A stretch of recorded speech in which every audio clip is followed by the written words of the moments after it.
In this lesson, we're going to talk about how to make decisions based on your main marketing metrics.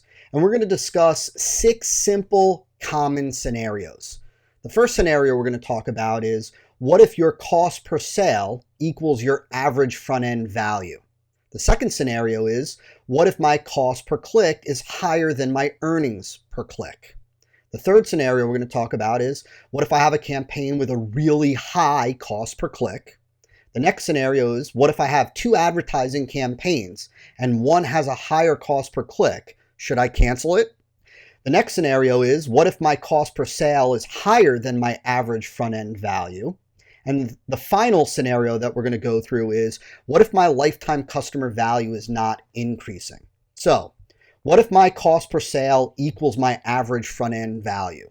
Well, what that means is that you're not generating any profit when acquiring a new customer, nor are you losing any money when you acquire a new customer. And that is perfectly fine, as you've heard me say throughout this training. The reality is that on the front end, when acquiring a new customer, your goal is not to generate a profit. Your goal is not to have your average front-end value exceed your cost per sale.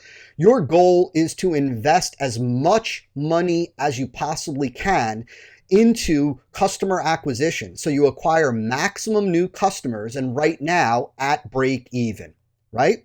And so what you want to do is, any campaign where your cost per sale equals your average front-end value, you want to continue running that particular campaign. The next scenario, what if my cost per click is higher than my earnings per click? Well, that means that you're paying more to generate a click, to generate a visitor, than what that click or visitor is worth to you. In this particular campaign, the more clicks that you get on this campaign, the more money you're losing on the front end.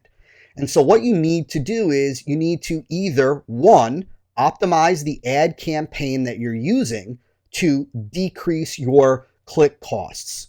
So first is, optimize whatever marketing medium, whatever advertising channel you're using to decrease your click costs. And or 2, you need to increase your overall sales conversion rate, meaning you need to increase the percentage of prospects that you're turning into customers. And or 3, you need to increase the average front-end transaction value. What those 3 things will do is help you bring up your earnings per click or decrease your cost per click. The next scenario is, what if I have a campaign with a really high cost per click? What should I do? Maybe it's really high compared to all of the other campaigns that you have. Well, again, a high cost per click is all relative, right? There really is no such thing as a high cost per click. You need to look at cost per click along with earnings per click to determine how high you can go. High is only relative to your EPC. The higher your EPC is, the higher your cost per click can be.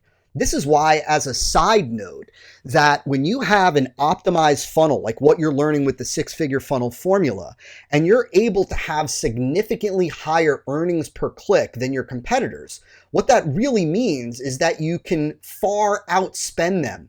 Meaning you can spend more, a lot more. You can afford to pay some of the much higher per click costs that they can't, because they don't have the EPC that you do. And therefore, in the long run, you will ultimately be able to crush them.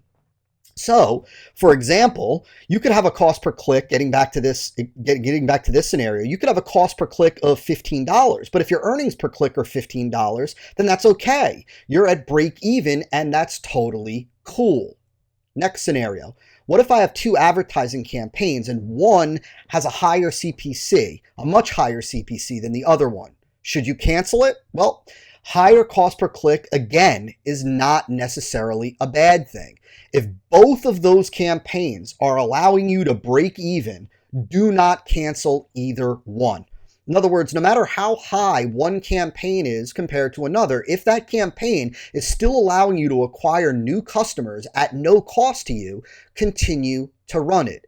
You may make the other one a priority and funnel more money into the one with the lower cost per click. But the reality is any campaign that allows you to acquire new customers at break even is a good thing. Remember, it's all about return on investment. It's not about cost per click. It's not about opt-in rate. It's not about sales conversion rate. At the end of the day, the only thing that you can deposit is return on investment. And so what that means is that in this context is that it doesn't matter how high the cost per click is. If it allows you to acquire a new customer at break even and you have a back end, meaning that you know that you're going to extract more and more profit from that customer, well, you just acquired a valuable and growing asset for free, no matter how high the cost per click is.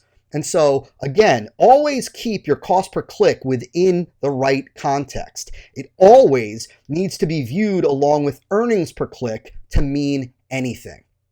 Next, what if my cost per sale is higher than my average front end value? Well, that means, of course, that you're paying more to generate a new customer than what that customer actually spends with you on their first transaction. Now, you need to do either one, again, optimize the ad campaign to decrease your costs. By decreasing your ad costs, it'll help to bring down your cost per sale. And or two, you need to increase your overall sales conversion rate, meaning you need to convert more prospects into customers. And or three, you need to increase your average front-end transaction value. Now, again, I already mentioned earlier that once your business matures and you have the cash flow, going negative on the front end is what's going to help you grow your business faster. Again, assuming that you have a nice back end. And so as your business matures and as your business grows and as you have more and more and greater cash flow, having a cost per sale on the front end that's higher than the average front end transaction value is okay. In fact, going negative is what most of the biggest direct response companies do because they know that going negative allows them to acquire more customers than if they only went to break even. Finally, what if my lifetime customer value is not increasing? Well, if your lifetime customer value is not increasing, that means that you're not growing the average value of a customer over the lifespan of their patronage in your business. Now, if your lifetime customer value is not increasing, this is an indication that you're not making enough new offers frequently enough to existing customers.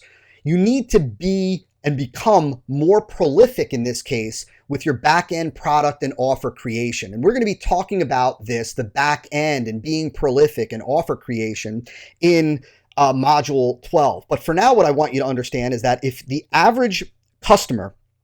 value of an average customer is not growing, that means you do not have an effective back end. And you know that the real business, the business we're in, is the back end. And so that's an indication that you need to work more on the back end. And again, you'll learn all about that in module 12.